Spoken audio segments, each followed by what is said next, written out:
Hello, in this video I want to show you how to configure Nubia Z60 Ultra for a senior person.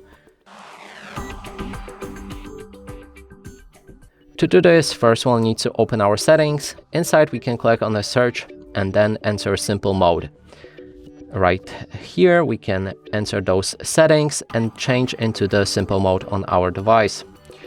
From that, you'll see that all of the icons becomes much bigger. Also, the text is much larger.